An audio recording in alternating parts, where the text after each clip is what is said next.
Lovelies, welcome to 1111. I'm like ready to just be like, are you not seeing it? Um, this case, Nolan Wells case, can you see where this is going? It's like everybody's got their head down on the case, like me. We're looking at all this detail and so forth. But they're getting ahead of the game. They're getting ahead of everything. I say they are getting ahead of it while the court seems to be dragging its feet. And so I'm like, wow, what a head start. And I've seen this happen. Not only that, but what I feel, my opinion, is truly the actual agenda. Think about this. This is going to get a little bit rough. I'm going to be talking a little bit of code, a little cryptic. You're going to have to follow what I'm saying. Ice, ice, baby, ice, ice, baby happened up north. It divided a lot of people. The towns got taken over by martial law, and it got out of control. All right? People are being pew-pewed. And it's a very dangerous, active control factor there.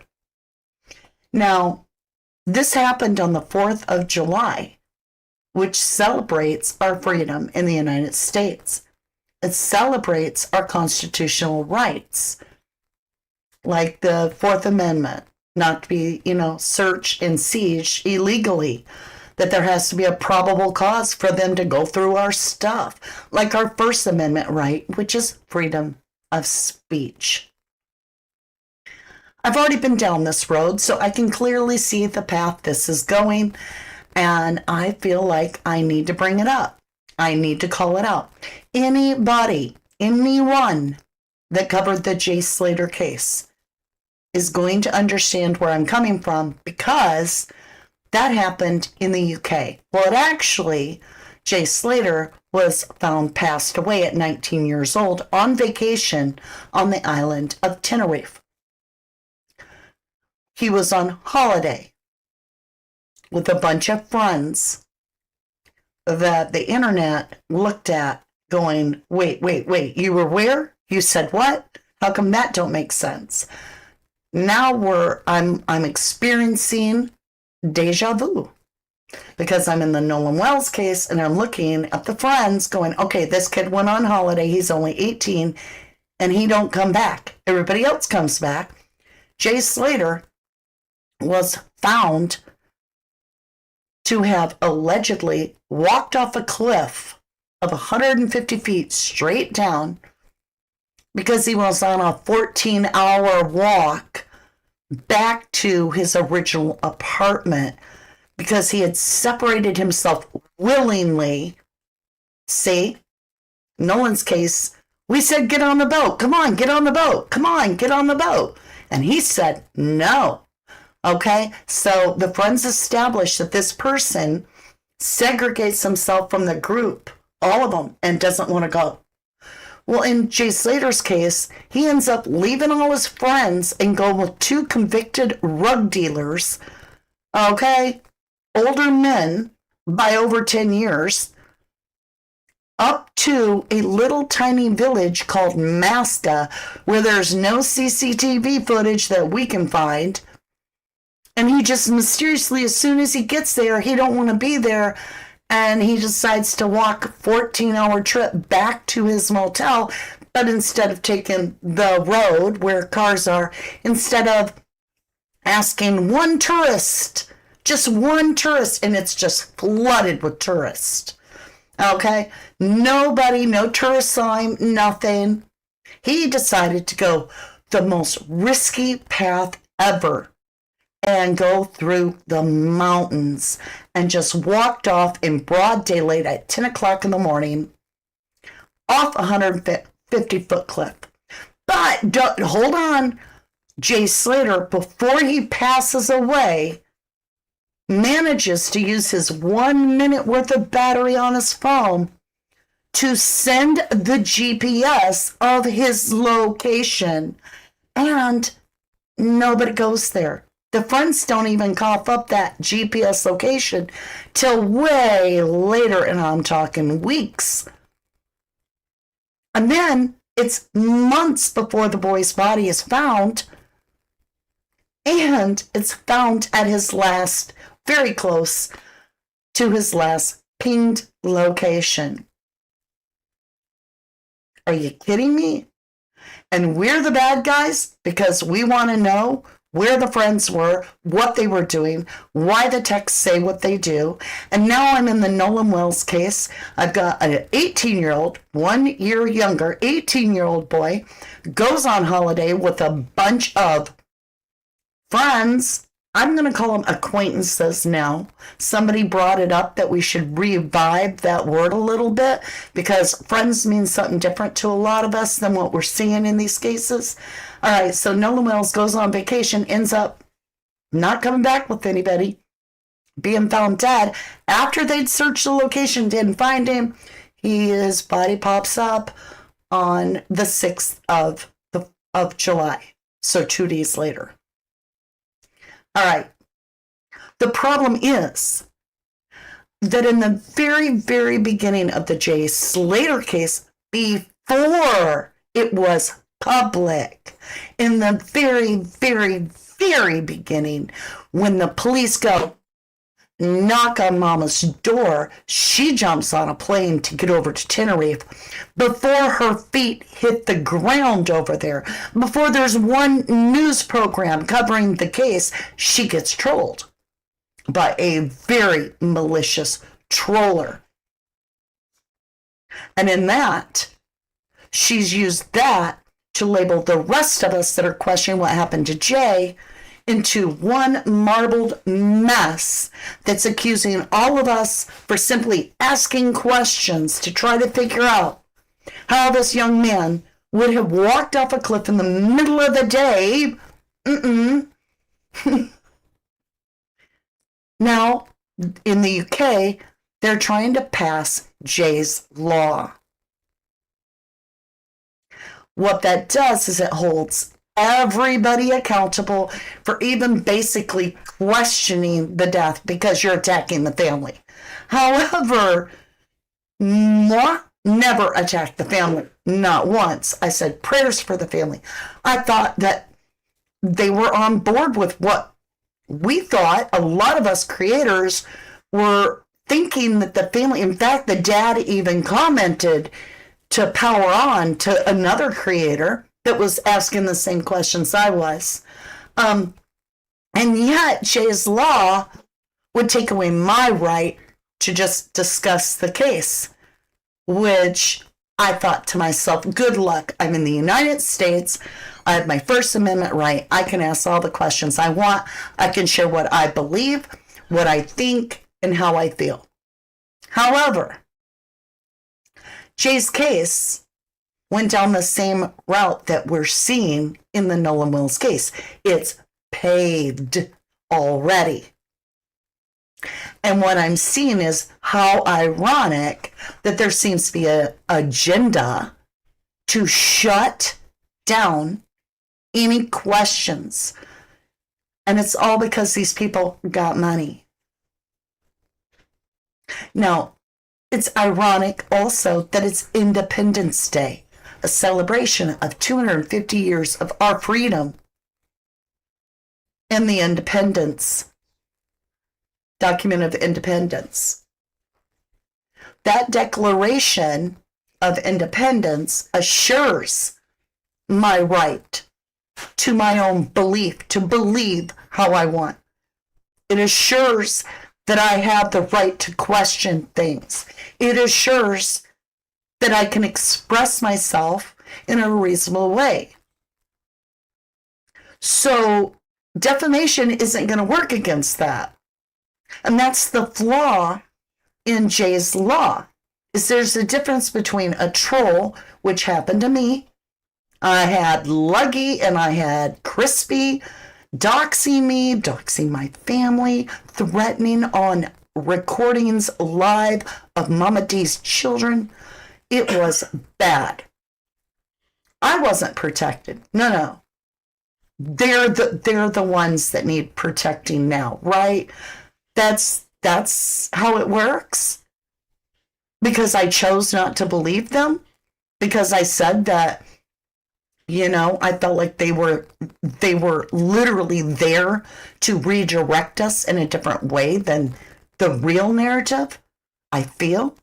So I'm looking over here, everybody's lawyered up, even though we all know that something went down because the boy is dead.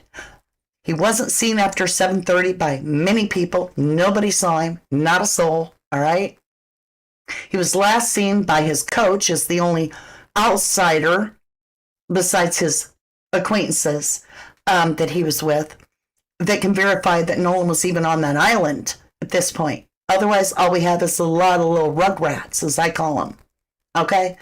These rugrats, they tend to glom onto confusion and twisting each other's words in a way that it leads you down every scenario. And at the end of the case, you're like, well, it's a miracle this person lived as long as they did hanging out with this group of people, including the Kylie Rodney case, where it even went to court against a famous person. And he was sued for millions of dollars for making the claim that he did. I'm not going to say it because I don't need that. So as a creator, I feel our goal here is getting misunderstood. So when we're asking questions, we have the right to do that. You can't bully us into a corner by claiming defamation when we're asking questions. We have the right to ask that question. When we're sharing our opinion, in my opinion, something's fishy in this case. That's my opinion. However, being in true crime for a long time, I've been watching other creators that are newer. Maybe they have more subscribers. That's okay too. I keep my group authentic. We weed out the trolls. Okay, so we keep our family tight, and trustworthy and loyal to each other. Okay, that being said, I'm hearing creators that are setting themselves up for a downfall, which isn't going to be good for any of us. And that downfall is saying the person's full name. That's doxing. You can say Warren. You can say Bart. But say Bart Simpson. Learn your code word. But I also feel there's an agenda to divide us in the United States, to become civil unrest, because then it leads them into the position of being able to come in and force control in areas. Face it, it's the 4th of July. It's all about our rights. We're celebrating our freedom. And yet now we're having to be very protective of our rights that the Declaration of Independence has established. So, will they ever pass Jay's Law? If they do, it'll be a precedence that'll wave. It'll be like a tidal wave across the board. But with the hidden agenda, you can see through Ossifer Tater that he's talking about and I've got it here, about how a lot of people are going to get sued. A lot of people are going to need to apologize. So if you're just asking questions, you're safe.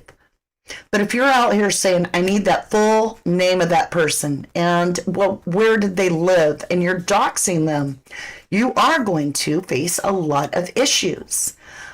Because they're going to make a gameplay, they're moving a chess piece on the board, in my opinion, to trying to control the way that we think. So if you want to avoid that issue and give them nothing to talk about, you're going to have to come up with some code words. Okay? So you've got Ossifer Tater. Prove it. Prove who I'm talking about. Officer Tater. Okay? You got Bart Simpson. You can think of ways to communicate and do it smart. Make sure you're asking the questions. Who was the last one to see Nolan alive? Here we go. Here's how you do it. Now, I'm just trying to help some fellow creators out there that I'm seeing, like putting boys' names up there, and it's the full name with their age, and even I've seen one with the birth date, and I'm like, oh, MG, don't do that. Stop it. So when we look at the situation, they're saying that Nolan's body was found almost at the same location that he was last seen. Who saw him at the very tip of the west part of the island and when? That's where we go. See, that's how you do it. And I'm not trying to be bossy. I'm doing this out of love for my true crime community because I want us to be strong and I want us to just be like, you can't touch me. I want every one of you protected because I know you're trying your very best to get your points across. But at the same time, be smart about it. Be smart. Now, the reason I could never be charged is because I've never accused somebody of doing it. In any case, you cannot find a video where I've said this person did this and this is how they did it. I don't even know how that happens. So I can only say, I wonder. You'll see that a lot. I don't say things like, this is how it is. I say, this is how I feel. This is how I think. And yet I have a lot of people that want to come into my chat and make a statement. And my mods right away respond and say, put in your opinion. That's because eventually you could be held liable, even as a person viewing, if we allow things to continue the way they are and Jay's Law become solid law. And so at no point did I ever attack any family member of Debbie. I never accused Debbie or Warren or Zach of anything. Ahab, I'm suspicious of. Dodgy Haji, suspicious. And his name isn't Dodgy Haji. Okay? His first name is Brandon, and that's not my place to tell you his last name. See what I'm saying? So Dodgy Haji was supposed to be Jay Slater's bestie. And then later, after all of us were supposed to see all this proof, and we were all going to be sorry, and we were all going to be sued, according to Mr. Luggy and, the Pillsbury Doughboy. And you know who they are if you were in the Jay Slater case. The Pillsbury Doughboy was out here saying how sorry we were going to be and how we were going to be proven wrong, and that what if he could tell us that there was footage of Jay walking along that path and all this. Never happened. Nobody got sued. Nobody got any of that. Nor did we see any of the proof he talked about. So before Ossifer Tatum gets rolling with this whole thing, where he's telling us we're going to have to apologize and a lot of people are getting sued, okay, let me bring something up. We still haven't even seen the metadata for the video that he showed of the boat rescue. Why? Why is that not being handled first before you provide more footage or more context or more stories? Why don't you put up or shut up? No, because you're on a milk train. That's what I feel. And so it's really interesting that he's building more of his career off of the back, in my opinion, of Nolan Wells' case. And he's getting all these interviews on all these programs and is giving him this famousness, making him even more famous. And yet, he don't even know what happened to Nolan. And he doesn't really know any more than you or me if these boys are lying. He says, I got proof, I got proof, I got proof. Where is it? Why can't you show it? You got proof? Then prove it. Just tell us how you believe these people so strongly. Where's the damn proof? If you're so convinced by all the evidence, produce the evidence so that we can see it and we can feel the same way. And why would you wait down the road to do it? Because now I'm starting to feel like, you know, who was the guy? Mark William, whatever, Thomas, somebody, you know, Inspector Gadget, as we called him, that was doing the documentary all along the way on Jay Slater, and he kept just throwing another bone out there that on the next live I will be. Remember, he had his thing, his paper, and he'd always have like a pen, maybe like breaking news on the Jay Slater case. I have spoken to one of the friends. We will be providing evidence of what the friend knows in the near future. And we'd wait, and we'd wait. Then he'd come live after we waited with bated breath. And we're like, oh, he's live. Okay, Inspector Gadget, what do you got to say? Give us that information. He'd be like, we've also found out through another person that makes a claim they've seen Jay Slater, that Jay Slater had knives in his trousers. And we were like, well, okay, but wait a minute. What about the info you said you were going to provide? And in the end, his credibility, gone. Wasn't even allowed to testify in court when he was the one doing all the running around, saying all this and gaslighting all of us with every breath he took, because he'd be like, look at this, look at that. And we'd be like, oh, wait a minute. Where'd you get that picture? Can we see the metadata? Anything? Oh, you're already on to the next big, oh my God moment that isn't. Isn't that what Ossifer Tater's doing? Throwing something in our face and being like, look at this. And we're like, yeah, but you said you were going to provide to Don Lemon, allegedly, from what I understand, at least that's what Don said, you were going to provide the metadata so that we could verify the first information you gave us to be evidence. Because couldn't that be from any time in the world when they're out there boating? I don't even see anybody that looks distressed or is that boat sinking. It pretty much looks like it's par, right? Par for the course. So how do we know that has anything to do with July 4th at all? We don't, because we haven't seen the metadata. And so we're being gaslit. We're being gaslit because they're trying to take away our freedom of speech. We're being gaslit because they're trying to divide us, when I know there is a lot of folks out here that know racism is very real in the South. I'm from the South. I know how it works, baby. I was told not to go into the Dollar General on Tuesdays because that was Black Tuesdays. This wasn't even but 15 years ago, folks.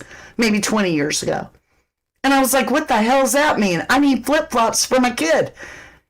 And I was told, don't go in there on that day.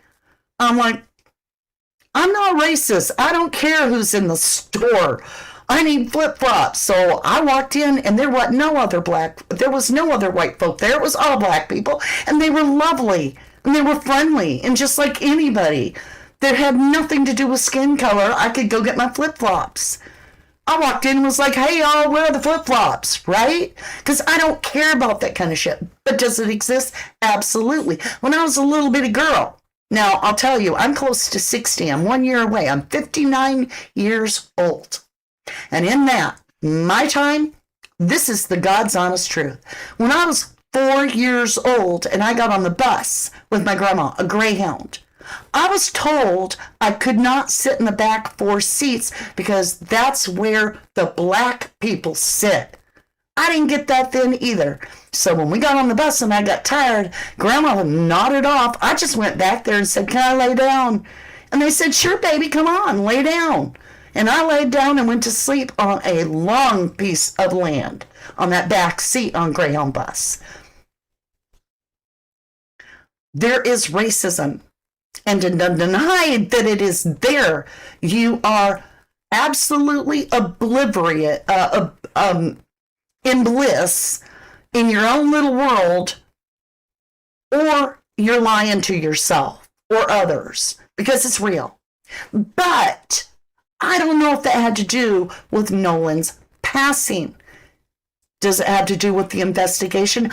I believe that it would be handled differently if this happened to be one of the elite, rich little rugrats.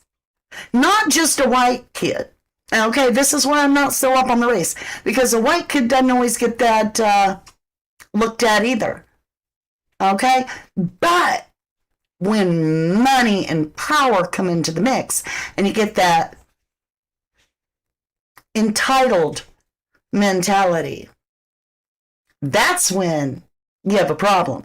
So if you were to reverse the roles, and this was 3 poor kids going out there with the little rugrat, and the rugrat ends up not so healthy anymore. These 3 kids, it don't matter their color, they're coming down to the station because you done messed with Daddy Warbucks' baby, and Daddy Warbucks gonna make damn sure that feel me? And so when I look at the situations in all the cases from Kylie Rodney to Jay Slater to Nolan Wells, we're dealing with a different kind of group of people that have their own little cliquey groups. And I personally believe that there is a cover-up. And because of the position and power of those that were acquaintances of Nolan that are at that location at the time that Nolan just isn't anymore, it's being stalled, in my humble opinion. I'm suspicious of the stall tactics that I feel are being done by Mississippi in order to give the Rugrats time to get ahead of it all. So they're trying their case in the court of the public to make sure that they head off every single suspicion with a detour to redirect you into their narrative, into what they feel is real, that they can convince us of. Does it make it real? No, not necessarily.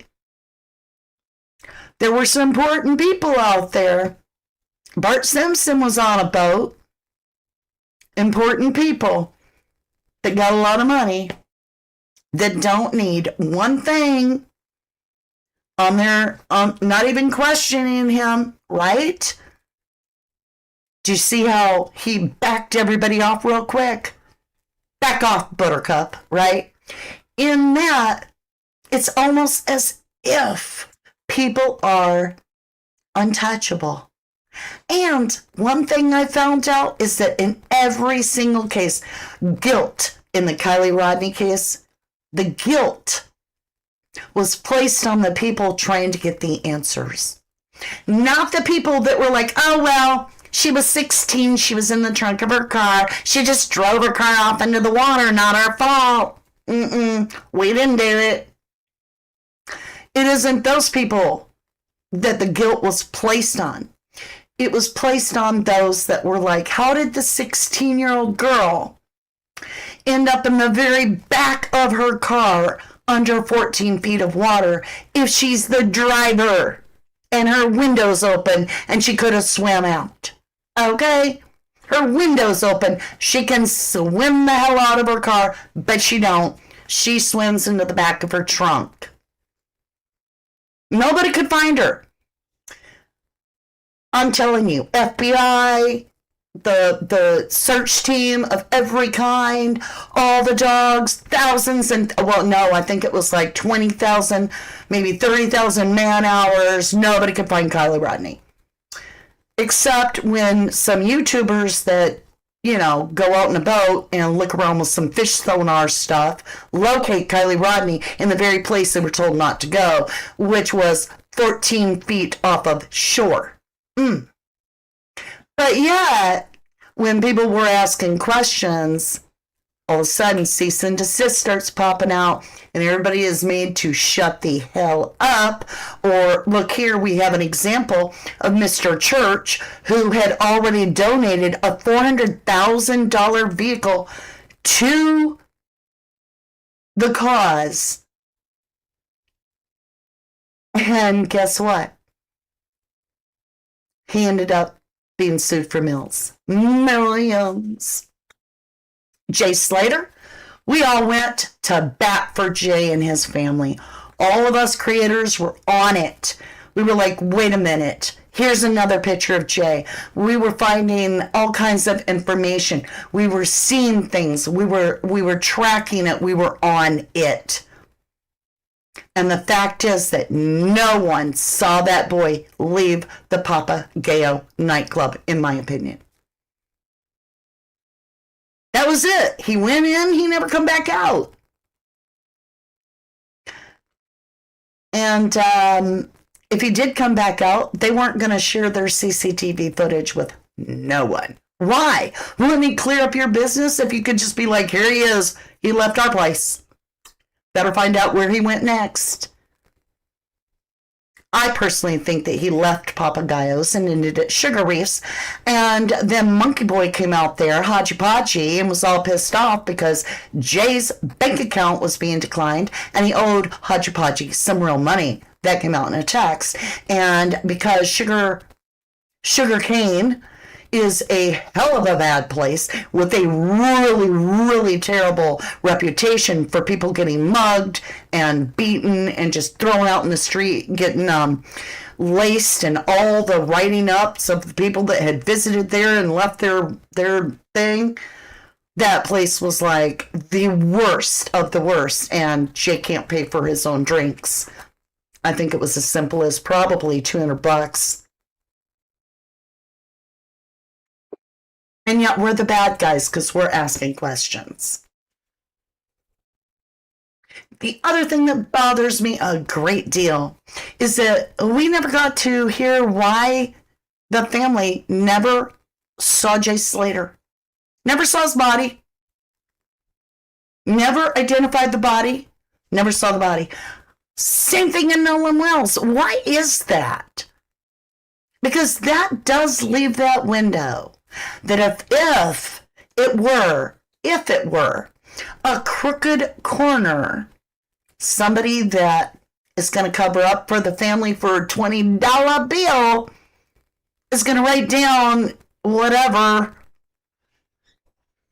and it's not even what really happened. Maybe Jay Slater was beat to hell, but we won't know. You feel me?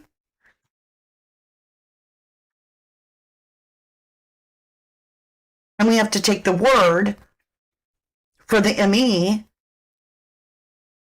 in Nolan Wells' case, because we don't even have the second autopsy, didn't even have the recordings of anything or the photographs of anything. Why did that not accompany Nolan Wells' autopsy? It's a secondary autopsy, most likely, according to protocol.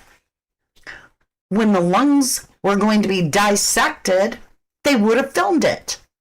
So why would that have not accompanied the original autopsy? See, I got questions, right? But I don't think it's just me here with this concept that our rights are being threatened. So we have to protect them, but we have to know the rules.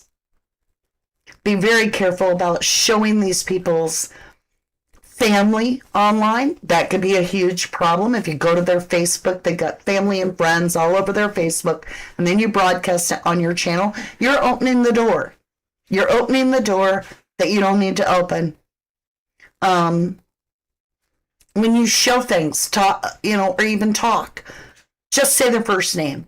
Don't need to say their last name. It's real important. You can say the victim's last name, of course. But, when and you can use their online name, like Luggy, Lugster, King of Crap.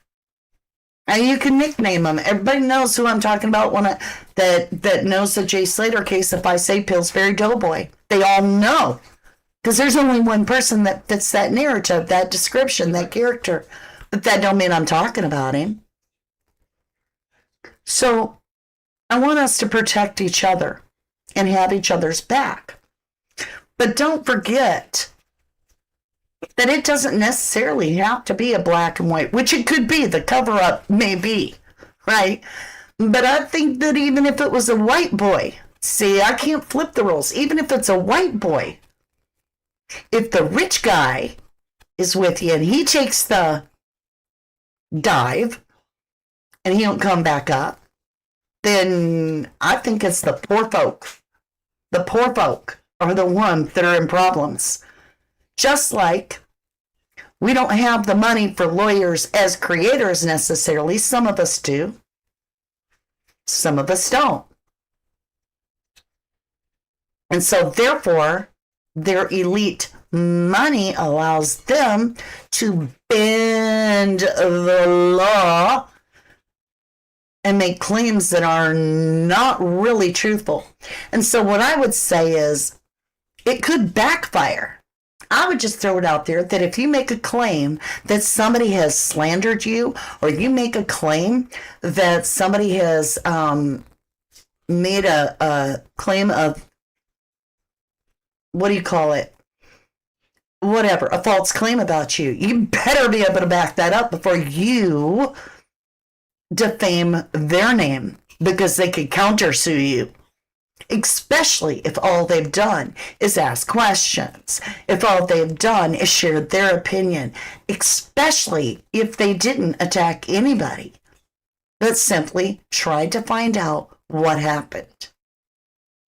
Court plays both ways. Feel me?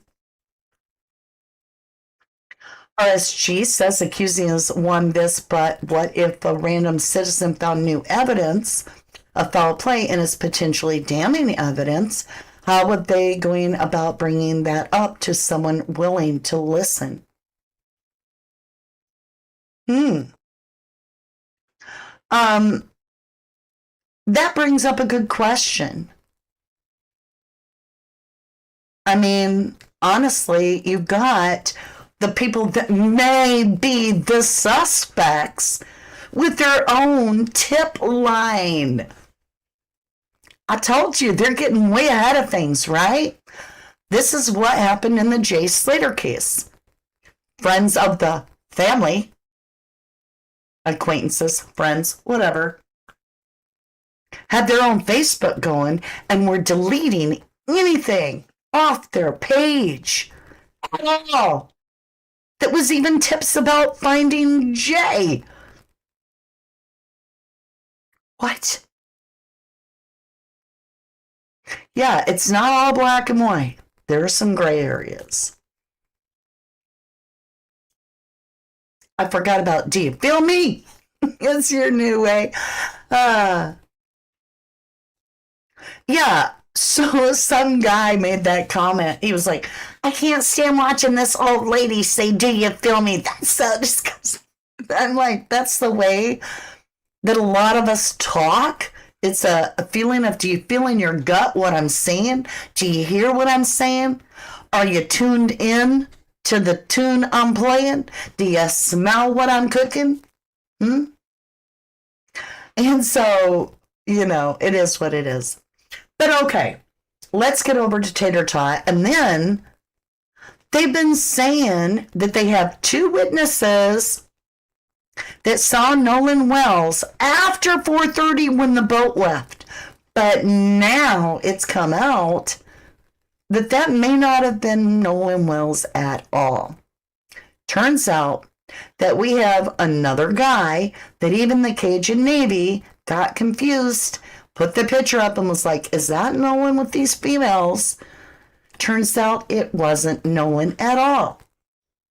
And so it's a very possible that as time goes on, that these two alleged witnesses that allegedly saw Nolan and that have allegedly talked to the police department. Who knows if they really saw Nolan or if they saw this other kid. So let's get into this. Let's listen to how, sorry, wrong screen. How, I wanted to talk to you about this before I close that down.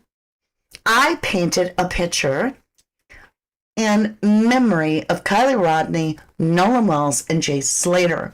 And I thought to myself, I want to paint with a purpose.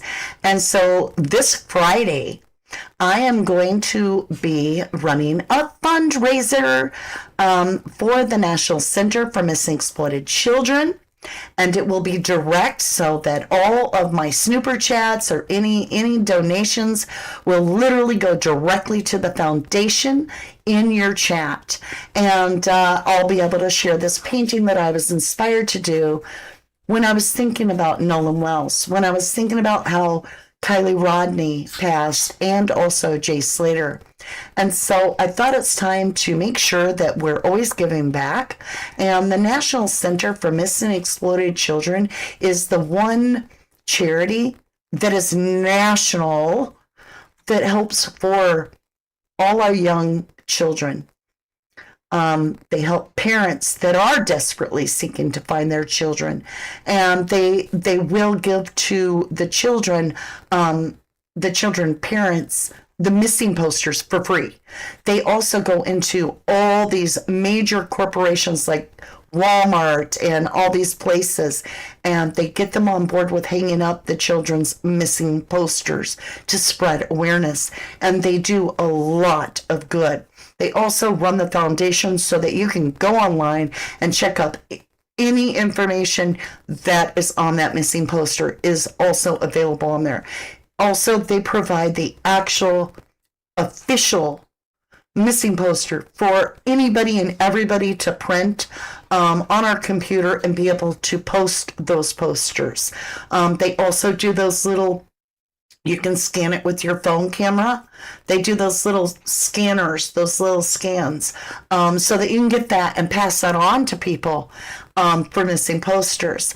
I've had parents come into my live chats that have actually experienced the child being missing, and it didn't end well, but the National Center for Missing and Exploited Children was their go-to for help and guidance. And so with that being said, grab the wrong screen again.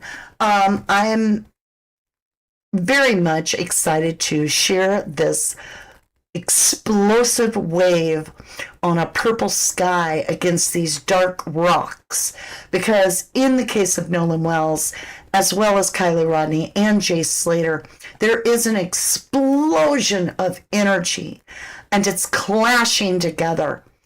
And we have to, as a society, embrace the essence of how valuable our children are for our future. And so we become parents of all children on the planet. And I feel it's our responsibility to give back. And so even though we cover all this heavy stuff, I would like to be a little bit more uplifting. And under this motto of never forgotten is what I chose to paint. Now I'm going to show you the painting ahead of time. Let's see, where is it? Right here. Oh, I almost dropped the easel. And I share how I paint it, and at the same time we'll be talking about their cases and how we want to always really take away something good from something negative, something very dark, something very scary, and that is the passing of a very young adult. And in Kylie Rodney's case, a child of 16. In Jay Slater's case, he's only 19. And in Nolan Wells' case, he's only 18. And they were surrounded by rich little brats. Just going to say it, how I feel. Not saying that they did anything. I'm saying that's a fact. They were surrounded by very entitled people. So that will be coming up on Friday. And I'm looking forward to it. It was a very emotional painting.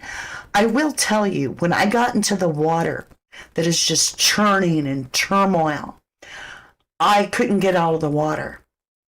I kept feeling like it's a very fluid painting because I felt like I was in a trap in the water. And when I finally get out of the water and I go up to the rocks and I start painting the other part, it all comes together. But there is struggle in this painting, very much the way I struggle with these cases and trying to swallow that any of these were an accident. And if they were an accident, there's no cover up.